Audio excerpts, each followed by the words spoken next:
Today, we're examining the horrific death of Libby Squire in February 2019. Now, this is a tale about arriving late to a party. Libby and her killer were strangers to each other, but they were caught on camera anyway. This is the case of Libby Squire. High Wycombe, Buckinghamshire, was home to a young lady named Libby Squire.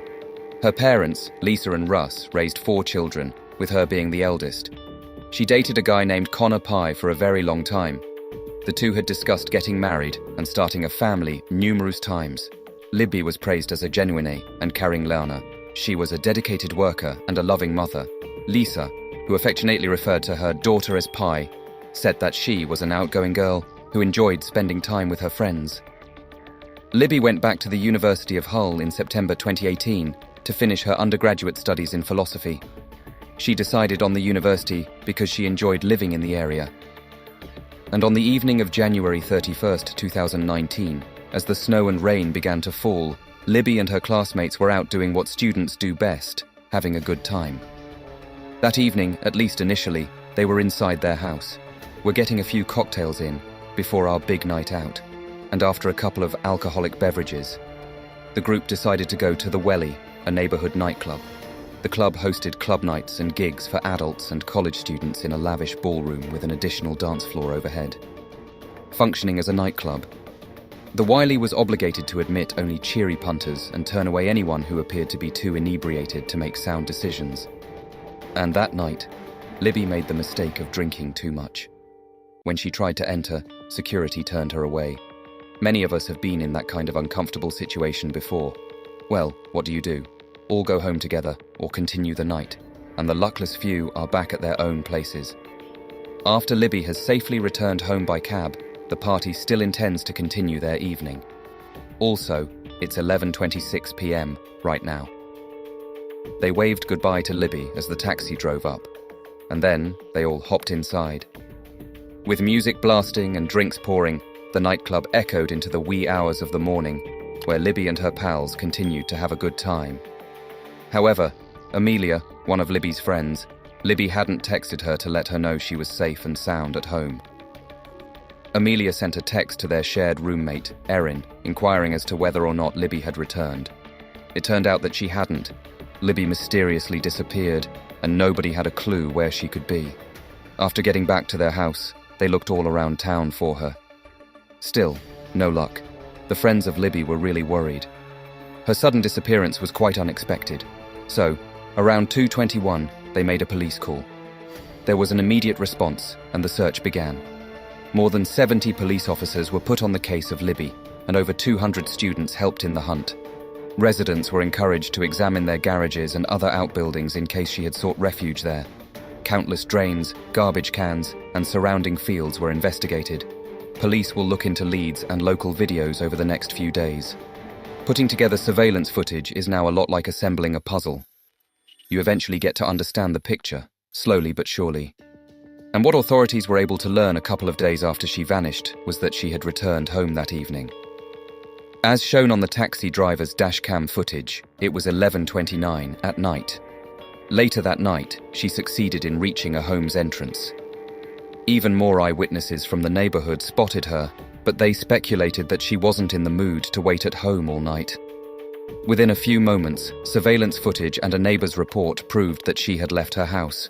Someone spotted her heading solo toward Beverly Road. Back on the main road again at around 11:39 p.m., Libby probably spilled her beverages when she tripped and fell on the sidewalk.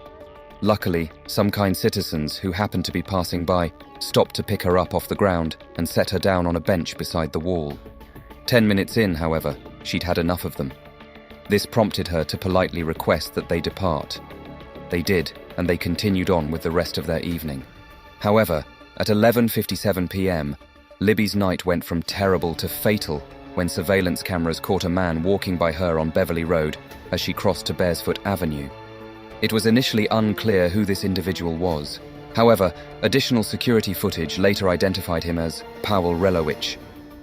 At the same time, police began taking an interest in him for other reasons. Powell Relowich, 24 at the time, was a local man. He was born in Poland and raised in the Warsaw area prior to relocating to the UK in 2012. From all appearances, Powell was a devoted family man. He was the neighborhood butcher and the breadwinner for a family. He was a gym enthusiast and worked really hard.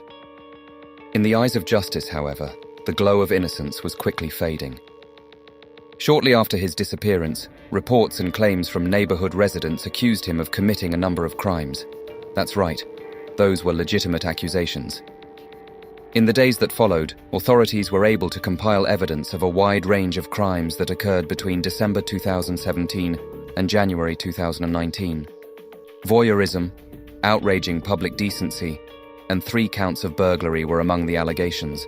And it wasn't long before people figured out that Paweł Relowicz's intended victims were the local female college students.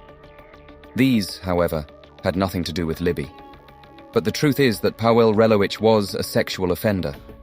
Many pupils have reported seeing Paweł Relowicz, who at the time was unknown to them, looking at female students through their bedroom windows. While they were disrobing, he was notorious for breaking into students' homes and stealing sex objects and underwear. 2 females who saw him walking around with his pants down to his ankles were terrified, and other witnesses recalled him performing sex acts on himself in the streets. On the evening of January 31st, Libby walked right into his path without ever realizing it. At 11:59, 2 minutes after Paweł bumps into Libby on the wall, she gets up and begins to stroll down Beverly Road. Paweł leaves Bearsfoot Avenue and starts walking in the same direction as Libby, but on the opposite side of the road for about 30 seconds as she continues to stagger down the road and look clearly vulnerable to alcohol.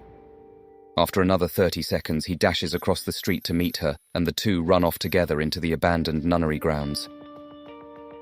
After only a minute, Libby and Paweł were heard heading back up Beverly Road at around 2 hours in the morning.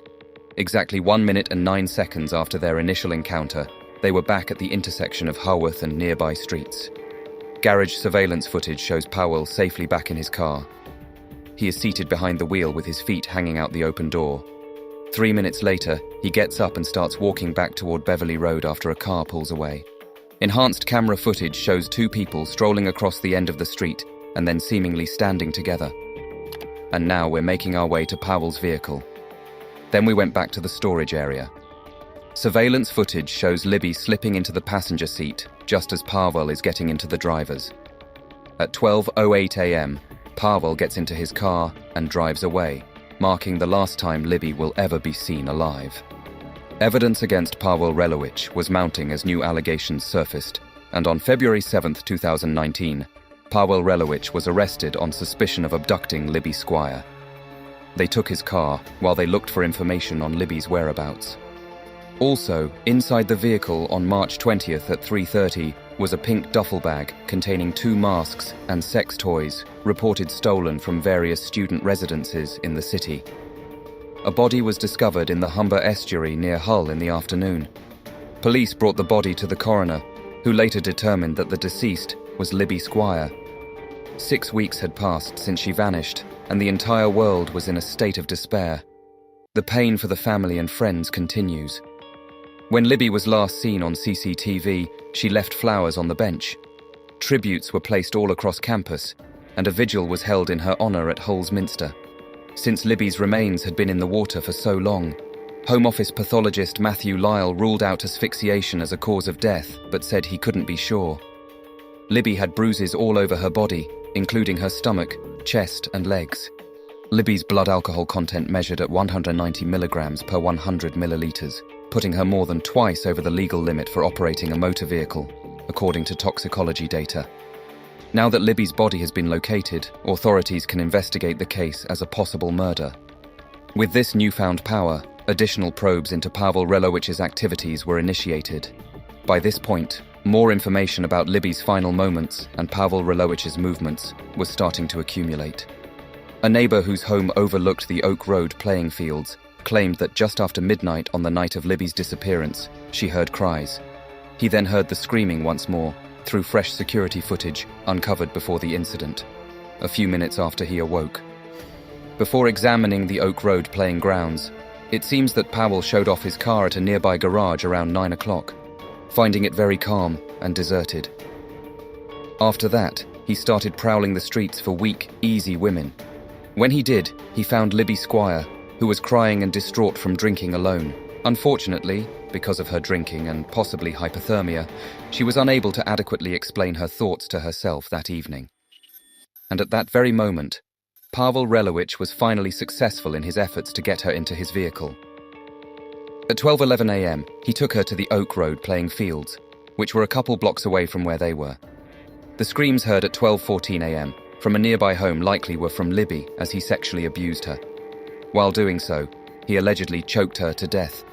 Powell bolted out of there at 12:23. At this point, it's impossible to say if Libby was already dead or simply comatose from the cold. She was left in the cold as Powell went home to soak in a hot tub. 2 hours and 25 minutes later, at 2:25 a.m., he was back at the Oak Road playground. He then tossed Libby's body into the river after picking it up. 6 weeks later, Libby's body was discovered in the Humber, which is where this river flows. But do you believe he left it at that? In fact, Powell Relowich was spotted masturbating in the middle of Newlands Avenue at 2:51 a.m. on the same day. The formal charges against Powell Relowich for Libby's murder were filed on October 24, 2019. In January of 2021, 1 year and 3 months later, his trial began. In the first week of his trial, the jury held Powell Relowich responsible for the rape and murder of Libby Squire, as well as a long list of other sexually motivated crimes. He didn't seem to care as the jury foreman announced the verdicts. The jury reached a unanimous judgment of guilt on the rape charge and an 11-1 majority verdict of guilt on the murder charge. Powell Relowich was given a minimum term of 27 years in prison. He will be eligible for parole in 2048. His own defense attorney described his crimes as utterly disgusting in court. And that is the story of Libby Squire and Powell Relowich, the man who killed her. Powell Relowich's wife and 2 girls left him when he was on the run in Poland for his crimes. He sent them a letter after he was convicted and sentenced. And in the letter he said, "I wanted to ask how you are feeling. Do you still love me? I will never stop loving you. I want to come back so much. We have beautiful children and you are beautiful. I want you to be strong, love the children and love me. I will return to you. I promise you this." Then, in order to watch TV while serving a prison sentence, he requests that she wire him £70 into his bank account. Let's hope she never fulfilled that wish for him. Powell, may you burn in hell. 27 years is not long enough for you. Hey there, crime lovers. If you want to help this channel grow, please like the video and comment on how you feel about the videos. And if you want to support me by buying me a coffee, the link is in the description. Thank you.